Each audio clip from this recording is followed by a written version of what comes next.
நடிகர் விஜயகாந்த் தேமுதிக என்கிற ஒரு கட்சியை தொடங்கிய பொழுது முதன் முறையாக போட்டியிட்ட தொகுதி விருத்தாச்சலம் தொகுதி.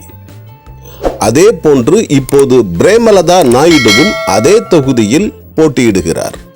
திமுக கூட்டணியில் போட்டியிடும் இவருக்கு 10 தொகுதிகளை திமுக தலைவர் ஸ்டாலின் ஒதுக்கி இருக்கிறார். இந்த 10 தொகுதிகளில் 8 தொகுதியை தெலுங்கு பேசும் நாயுடு சமூகத்திற்கும், ஒரு தொகுதியை தெலுங்கு பேசும் தாழ்த்தப்பட்ட சமூகத்திற்கும், ஒரே ஒரு தொகுதியை வன்னியர் சமூகத்துக்கும் வழங்கி இருக்கிறார் பிரேமலதா நாயுடு. இதுதான் இவரது திராவிட மாடலின் கூட்டணி. இப்படிப்பட்ட கூட்டணியில் இருந்து கொண்டுதான் இவர் இந்த தொகுதியில் வெற்றி பெற்று விடலாம் என்று கனவு கண்டு கொண்டிருக்கிறார். இந்த விருத்தாச்சலம் தொகுதியில் நாயுடு சமூகத்தைச் சேர்ந்தவர்கள் சுமார் 126 பேர் மட்டுமே ஓட்டு போட தகுதியானவர்கள். அதாவது நாயுடுகள் 126 பேர் மட்டுமே ஓட்டர்கள். 126 ஓட்டுகள் மட்டுமே நாயுடு சமூகத்திலிருந்து இவருக்கு கிடைக்கும். தெலுங்கு மொழி பேசும் ரெட்டி சமூகத்திலிருந்து 6 ஓட்டுகள் இருக்கிறது. இவை மட்டுமே இந்த தொகுதியில் இருக்கும் தெலுங்கு மொழி பேசும் மக்களின் ஓட்டுக்கள்.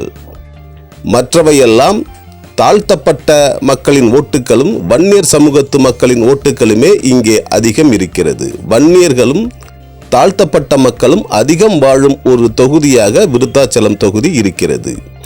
இப்படிப்பட்ட தொகுதியில் இருந்து கொண்டுதான் பிரேமலதா நாயுடு நான் வெற்றி பெற்று விடுவேன் என்று கனவு கண்டு கொண்டிருக்கிறார். ஆனால் இது இப்பொழுது நடக்காத ஒரு விஷயமாகவே இருக்கிறது. நடிகர் விஜயகாந்த் போட்டியிட்ட பொழுது விஜயகாந்த் பற்றி தெரியாத மக்களே இங்கே இருந்தார்கள். விஜயகாந்த் யார், அவர் என்ன சாதி, அவர் எதற்காக இங்கே போட்டியிடுகிறார் என்றெல்லாம் தெரியாமல் இருந்தது. பிறகுதான் இவர் நாயுடு சமூகத்தை சேர்ந்த தெலுங்கு தேசத்தவர் என்கிற விபரம் மக்களுக்கு தெரிந்தது.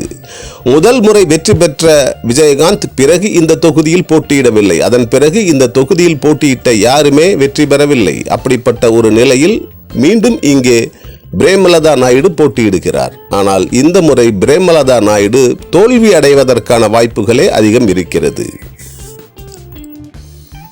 பட்டியல் சமூகத்தைச் சேர்ந்த தலித் சமூகத்தைச் சேர்ந்தவர்கள் இந்த தொகுதியில், அதாவது விருத்தாச்சலம் தொகுதியில் நடிகர் விஜயின் தமிழக வெற்றி கழகத்தை ஆதரிக்கிறார்கள். அவர்கள் அங்கே மிக பெரும்பான்மையாக இருக்கும் மக்களாகவே இருக்கிறார்கள். அதைவிட அதிகமாக வன்னியர்கள் இங்கே இருக்கிறார்கள். தலித் சமூகத்து ஓட்டுக்கள் நடிகர் விஜயின் தமிழக வெற்றி கழகத்திற்கும், வன்னியர்கள் ஓட்டுக்கள் அதிமுக கூட்டணியில் போட்டியிடும் பாமகவிற்குமே கிடைக்கும். ஆகவே இந்த தொகுதியில் பிரேமலதா நாயுடு வெற்றி பெறுவது மிகவும் கஷ்டம். அவர் தோல்வி அடையும் நிலையே இங்கே இருக்கிறது. இந்த தொகுதியில் வெற்றி அடையப் போவது பாமக சார்பில் போட்டியிடும் வேட்பாளரே இங்கே வெற்றி பெறுவார். அப்படிப்பட்ட நிலைதான் இந்த தொகுதியில் இருக்கிறது. அதாவது திமுக கூட்டணி இங்கே தோல்வியடையும், அதிமுக கூட்டணி வெற்றி அடையும் என்கிற ஒரு நிலை இருக்கிறது. 3வது இடத்திற்கு விஜயின் தமிழக வெற்றி கழகம் வர இருக்கிறது. அதுதான் இந்த தொகுதியின் நிலைமை.